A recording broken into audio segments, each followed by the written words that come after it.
नमस्कार दोस्तों, अगर आप एक कॉमन सर्विस सेंटर संचालक हैं और पैन कार्ड बनाने का काम करते हैं ना, तो ये जानकारी आपके बहुत ही काम आने वाली है। आज हम बात करेंगे एनएसडीएल की नई बायोमेट्रिक पैन सर्विस के बारे में। यकीन मानिए, इससे पैन कार्ड बनाना अब पहले से कहीं ज्यादा तेज और आसान हो गया है। तो आज हम क्या क्या जानने वाले हैं। सबसे पहले देखेंगे कि पुरानी मुश्किलें क्या थीं, फिर इस नए बायोमेट्रिक तरीके को समझेंगे। इसके बाद स्टेप बाय स्टेप देखेंगे कि अप्लाई कैसे करना है, फिर कुछ बहुत ज़रूरी बातें जानेंगे और आखिर में मैं आपको बताऊंगा कि आप फ्री में एनएसडीएल आईडी कैसे पा सकते हैं। तो चलिए शुरू करते हैं। सबसे पहले बात करते हैं उन आम परेशानियों की जो पैन कार्ड बनाते समय हम सबको झेलनी पड़ती थी। स्क्रीन पर ये मैसेज देखिए, you are not an authorised user. जाना पहचाना लग रहा है ना? मुझे पता है कई वीएलई भाई बहन इससे रोज परेशान होते थे। पुराने सिस्टम में बस लॉगिन करो और सीधा ये एरर, मतलब सारा काम वहीं का वहीं ठप। कितनी बड़ी सिरदर्दी थी ये। और दिक्कतें सिर्फ यहीं खत्म नहीं होती थी। फिजिकल डॉक्यूमेंट भेजो, फिर पता चलता है कि कस्टमर का मोबाइल नंबर आधार से लिंक ही नहीं है। अगर लिंक है भी तो ओटीपी आने में इतनी देर हो जाती थी, और इन सब के बाद भी पैन कार्ड के लिए लंबा इंतजार। ये सारी चीजें ना प्रोसेस को बहुत धीमा और मुश्किल बना देती थी। आपका भी टाइम खराब और कस्टमर का भी। तो भाई, इन सब झंझटों का हल क्या है? चलिए अब देखते हैं कि ये जो नया बायोमेट्रिक तरीका आया है, ये कैसे इन सारी परेशानियों को चुटकियों में दूर कर देता है। यहाँ आप साफ साफ फर्क देख सकते हैं। एक तरफ है पुराना तरीका जिसमें ओटीपी चाहिए, कागज चाहिए और प्रोसेस बहुत धीमा, और दूसरी तरफ है नया बायोमेट्रिक तरीका जिसमें सिर्फ फिंगरप्रिंट चाहिए, सब कुछ पेपरलेस है और काम होता है एकदम तेजी से। तो इसके बड़े फायदे क्या हैं जो सीधे आपके काम को आसान बनाते हैं? सबसे पहला, कोई फिजिकल डॉक्यूमेंट नहीं भेजना। दूसरा, कस्टमर के आधार से मोबाइल लिंक हो या ना हो कोई फर्क नहीं पड़ता। मतलब अब आप ज्यादा कस्टमर्स का काम कर सकते हैं। ये मंत्रा, मॉर्फो हर तरह की डिवाइस पर काम करता है, प्रोसेस एकदम सेफ है और ई पैन बहुत ही जल्दी मिल जाता है। अब आप सोच रहे होंगे, जल्दी मतलब कितनी जल्दी? 2 दिन, 4 दिन? नहीं, यकीन मानिए 1 घंटे से भी कम टाइम में। जी हाँ, ई पैन कार्ड सीधा कस्टमर की ईमेल आईडी पर पहुंच जाता है। मतलब इससे शानदार और क्या हो सकता है ना? और इस सर्विस का खर्चा कितना है? तो हर एप्लीकेशन के लिए आपके सीएससी वॉलेट से सिर्फ 97 रुपीज 12 पैसे कटेंगे। इसमें आपको कमीशन भी काफी अच्छा मिल जाता है।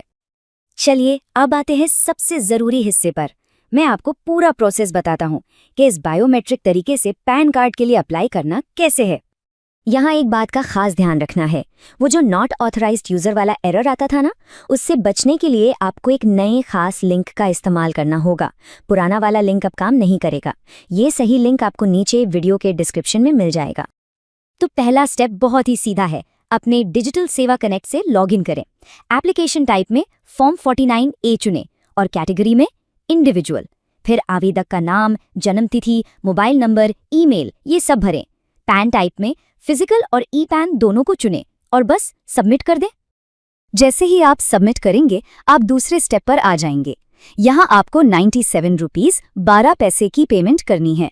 पेमेंट के बाद कस्टमर का आधार नंबर डालिए, फिर बायोमेट्रिक से ई केवाईसी पूरा कीजिए और फिर बायोमेट्रिक से ही ई साइन भी कर दीजिए। बस काम खत्म, आपको तुरंत रसीद मिल जाएगी।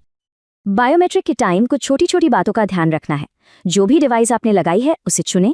अपने ब्राउजर में पॉपअप को अलाउ कर दें ताकि ई साइन वाली विंडो खुल सके।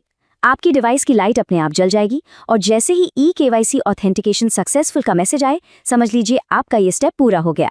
चलिए अब कुछ और ज़रूरी बातें जान लेते हैं जो आपको इस सर्विस को इस्तेमाल करने से पहले पता होनी ही चाहिए। अच्छा, अब कुछ बहुत ज़रूरी बातें हैं जो आपको ध्यान में रखनी है। देखिए, इस सर्विस की कुछ सीमाएं हैं। पहली बात, पैन कार्ड पर फोटो वही आएगी जो आधार कार्ड पर है, आप उसे बदल नहीं सकते। दूसरी, कार्ड पर सिग्नेचर छपकर नहीं आएगा। और हाँ, ये सर्विस सिर्फ और सिर्फ नए पैन कार्ड बनाने के लिए है, वो भी किसी एक व्यक्ति के लिए। मतलब आप इससे पैन कार्ड में कोई सुधार या बदलाव नहीं कर सकते, ये बात याद रखिएगा। तो अब जब आप पूरा प्रोसेस समझ चुके हैं, तो सवाल ये है कि आप इसे शुरू कैसे करेंगे। इसके लिए आपको एक एनएसडीएल आईडी की ज़रूरत होगी। तो अब सवाल ये है कि इस बेहतरीन सर्विस को शुरू करने के लिए आपका अगला कदम क्या होना चाहिए। इस सर्विस को इस्तेमाल करने के लिए आपको एक एनएसडीएल आईडी की ज़रूरत पड़ेगी। और अच्छी खबर ये है कि आप इसे बिल्कुल फ्री में ले सकते हैं। सोचिए, इस एक आईडी से आप ना सिर्फ ये नई पैन कार्ड सर्विस बल्कि पैन कार्ड अपडेट करने वाली सर्विस और भी कई ज़रूरी सुविधाएं अपने सेंटर पर आसानी से शुरू कर सकते हैं। वीडियो देखने के लिए आपका बहुत बहुत धन्यवाद। अगर आप भी ये फ्री NSDL आईडी लेना चाहते हैं तो देखिए नीचे URL दिया हुआ है और वीडियो की डिस्क्रिप्शन में भी आपको लिंक मिल जाएगा। बस उस लिंक पर क्लिक कीजिए और आप बड़ी आसानी से बिल्कुल फ्री में NSDL की आईडी के लिए अप्लाई कर सकते हैं।